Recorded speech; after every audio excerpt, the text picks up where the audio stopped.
बंगाल विजय के बाद बहुत से लोग आपकी पार्टी पर आरोप लगा रहे हैं कि हिंसा को आप लोग बढ़ावा दे रहे हैं, क्या कहना चाहेंगे? बंगाल में तो प्रेम की विजय हुई है, घृणा हारा है, नफरत हारा है। बंगाल में प्रेम की जीत हुई है। बंगाल में जो वहाँ के जनता को जो हम लोगों ने विश्वास दिया, जो हम लोगों ने प्रेम और सौहार्द का भावना वहाँ जागृत किया, उसकी विजय हुई।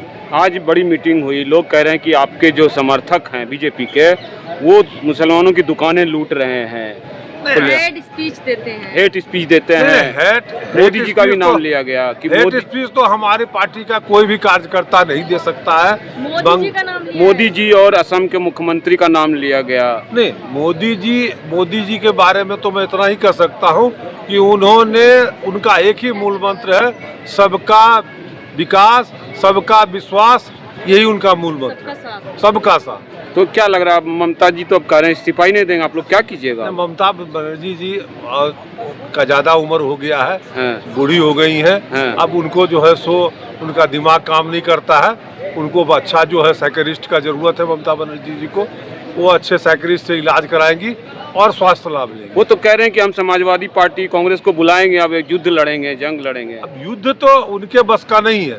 अब उनके बस का एक अच्छा साइकियाट्रिस्ट से इलाज करके और अपना स्वास्थ्य लाभ। उनके भतीजे जो हैं उन पे बहुत गंभीर आरोप लग रहा है, तो क्या मतलब जो है आप लोग गिरफ्तारी करेंगे उनका? नहीं, वो तो कानून सम्मत जो भी होगा वो कानून करेगी। तो जिनका भतीजा इतना घपले में हो, वो खुलेआम आपको चुनौती दे रहा है, ये कैसे? चुनौती तो अब दिमाग से जो आदमी पैदल होगा वो तो किसी को चुनौती दे सकता है। यानी आप मानते हैं कि जो दिमाग से पैदल है ममता? दिमाग से पैदल है और वो जो है सो घृणा और नफरत की राजनीति करती थी।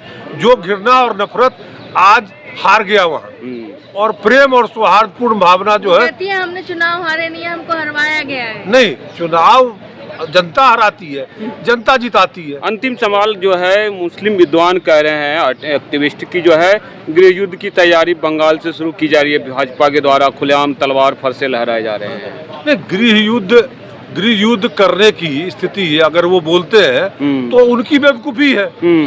ये जो है ना लोकतंत्र का मंदिर है, यहाँ गृह युद्ध अगर वो चाहते हैं कि नेपाल का इसका जो है सो पुनरावृत्ति, तो वो दमन हो जाएंगे। ऐसे लोग जो है ना, ये ऐसे लोग कानून के द्वारा दमन हो जाएंगे। कुछ वीडियो आ रही है जिसमें बांग्लादेश की तरफ लोग जा रहे हैं, ये सब क्या है? नहीं, बांग्लादेश की तरफ जो बांग्लादेशी होंगे वो जाएंगे, जो भारतीय है वो क्यों जाएंगे बांग्लादेश? यानी आप लोगों ने SIR जो नाम काटा वो बिल्कुल सही था? वो SIR तो देखिए, SIR नहीं अगर होता इस देश में, तो इस देश में बांग्लादेश के, पाकिस्तान के, नेपाल के ऐसे लोगों का जनसंख्या यहाँ बढ़ जाता। तो यही लोग तो नहीं भाग रहे हैं बांग्लादेश की तरफ? जो बांग्लादेशी होंगे बांग्लादेश जा रहे होंगे।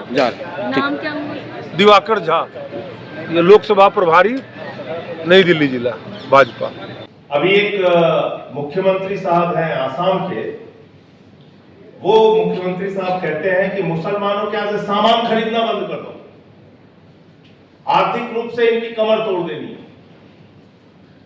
तो मैंने अंधभक्तों से कहा कि भाई आप लोग फैसला लो, और भाजपा वाले सारे लोग फैसला लो कि जितने भी पेट्रोल, डीजल, गैस इराक से, ईरान से, अरब देशों से आते हैं, इसका इस्तेमाल आप बंद कर दोगे, बिल्कुल खाना नहीं बनाओगे जो गैस में आ रही है।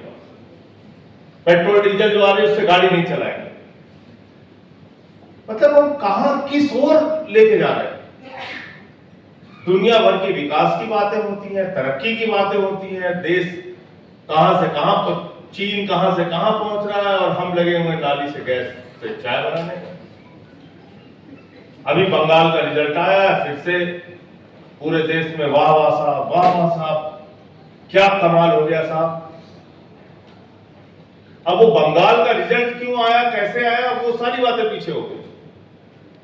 सुप्रीम कोर्ट कह रहा है भाई 27 लाख वोटर्स है ना, अगली बार दे देना, इसमें क्या है, क्या प्रॉब्लम है, अगली बार दे देना वोट। सुप्रीम कोर्ट देश का कह रहा है। चुनाव आयोग का नियम है, वोटर लिस्ट फाइनल नहीं हो जाए तो चुनाव की तारीखें आप डिक्लेयर नहीं कर सकते। चुनाव डिक्लेयर भी हुआ, 27 लाख लोग वोट करने से वंचित भी रह गए, और फाइनल वोटर लिस्ट के बाद 6 लाख और नए वोटर जोड़ दिए गए। कहां से वो आया इसका भी कोई पता नहीं। लेकिन आज क्योंकि परिणाम आ गया एक तरफा भारतीय जनता पार्टी के पक्ष में, तो फिर वो महामानव है, सारी चीजें ठीक है, चल रहा है। तो इसके माध्यम बहुत हैं। ये हेट क्राइम्स हो क्यों रहा है, इसके सैकड़ों हजारों तरीके हैं। उन सारे तरीकों को रोकने के ऊपर हम लोगों को रणनीति बनानी होगी और काम करना होगा। सबसे बड़ा हेट क्राइम्स फैलाने का माध्यम आज की तारीख में है गोदी मीडिया। शाम को 5 बजे से लेकर रात को 11 बजे तक अगर आपके दिमाग में हिंदू मुसलमान, हिंदुस्तान पाकिस्तान, बांग्लादेश, घुसपैठिया यही सब भरा जाएगा तो उसका नतीजा क्या होगा? उसका नतीजा यही होगा, चर्च के सामने हनुमान चालीसा पढ़ा जाएगा, मस्जिद के सामने रामचरितमानस पढ़ी जाएगी, पकड़ पकड़ के लोगों को मुसलमान होने के नाते कभी नमाज पढ़ते वक्त पकड़ के मारो, कभी लिंचिंग करके उनकी हत्या कर दो। घटनाएं होंगी, लेकिन अगर आप गोदी मीडिया का काम देखिए तो वो बिल्कुल योजनाबद्ध तरीके से इन चीजों को, नफरत को परोसती हैं, घर घर में फैलाने का काम करती है।